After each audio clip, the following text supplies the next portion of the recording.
Hey, welcome in, NeckUp Live fans. I am your host, the Duke of Earl, for today's special podcast of the NeckUp Checkup live show. Alongside me today is Chef Will Robinson. What's up, Will? What's up, my main man? Not much, man. It's playoff time, and we're here to wrap things up for the regular season of 2024. We'll talk about how each team in our area finished up, and then we'll kick it over to Will for a little bit of playoff action to see who has the big matchups this week in round one. So, the reason we're here is because of this book right here. Let me get it lined up for you. It is the Athlete's Mental Performance Journal, and it was written by these guys right here. And you've probably seen them if you're a frequenter of our page, a fan like me. You guys, these guys will come on live as well and talk with some really experienced people, some college athletes, some professionals. They've talked with a lot of various people, and they have more to come. I've heard Oscar Robinson's name come up, Oscar Robertson, and Wow. Tyler Whaley from Ohio State, Ironton there. So maybe some other names coming along in the future for their broadcast as well. So I'm excited about that. Wow.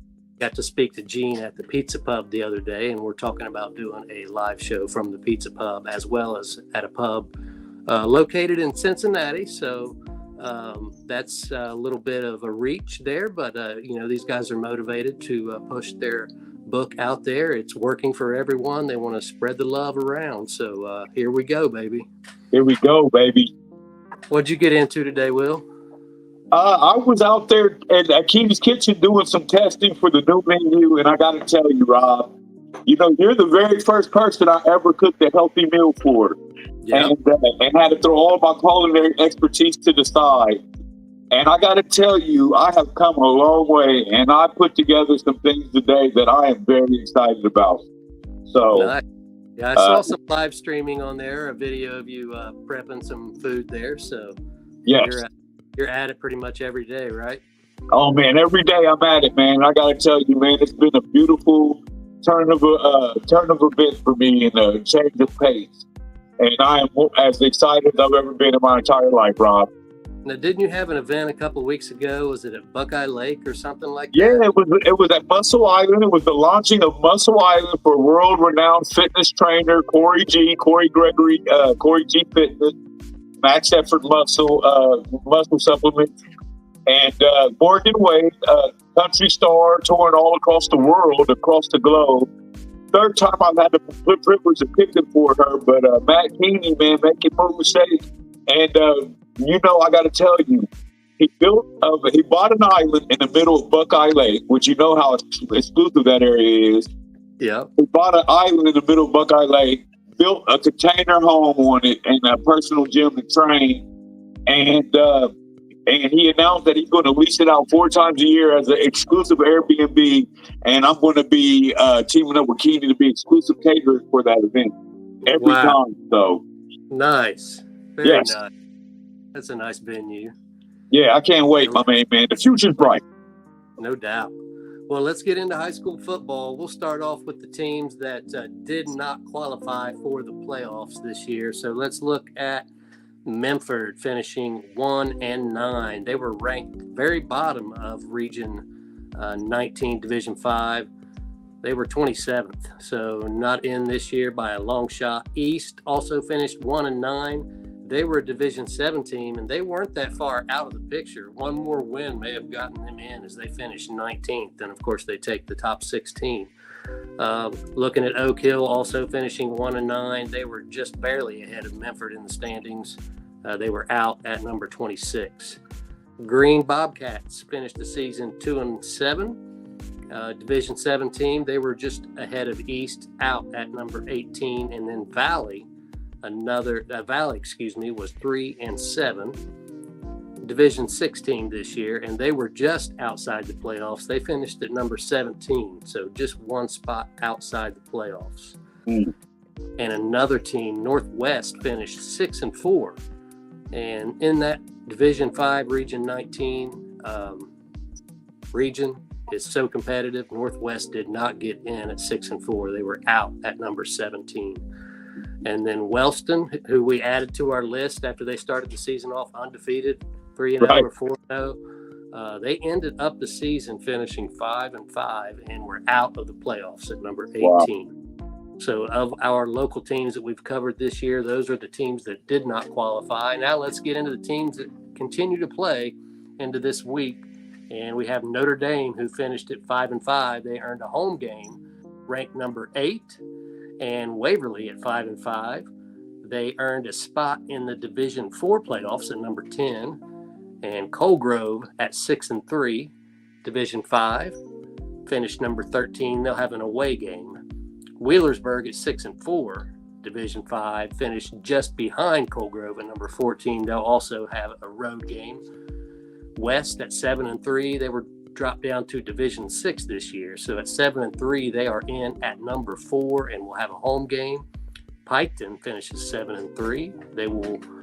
They're in that Region 19, Division 5 region, and they finished number 12. So Piketon 12, Colgrove 13, and Berg 14, all right there together in that Region 19. And then we've got the Portsmouth Trojans at 7-3, and they earn a home game in Division 5. We'll talk more about who they play in just a minute. But Rock Hill also earning a home game at 7-3. They're in Division 6, so they had the number 7 seed.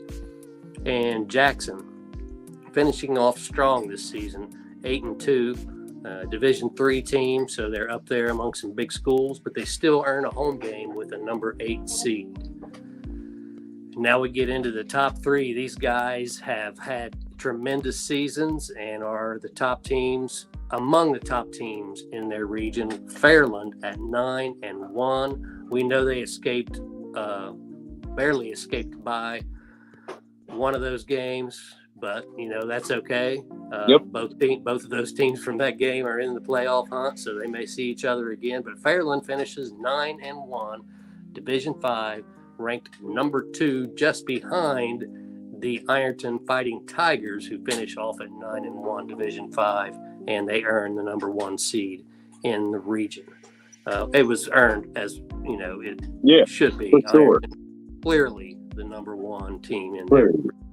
But let's not forget about the Eastern Eagles. The Beaver Eastern Eagles finished in the season, the only one on our list, at 10-0, Division 7. They have dropped to the number 2 seed, but they held on to that number 1 seed all year pretty much until last week. They dropped barely to the number 2 seed, but you know what? That don't matter.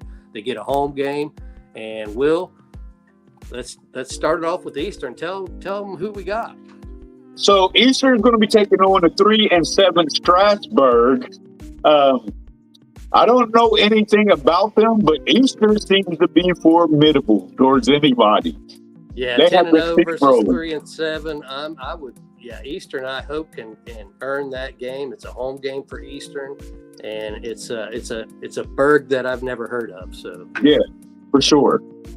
So the Ironton Fighting Tigers are going to take on the 5-5 Worthington Christian, whatever their name of their team is. But I can tell you right now, 5-5. Don't let that fool you. Worthington Christian is a very big school, and they play elite competition all year long.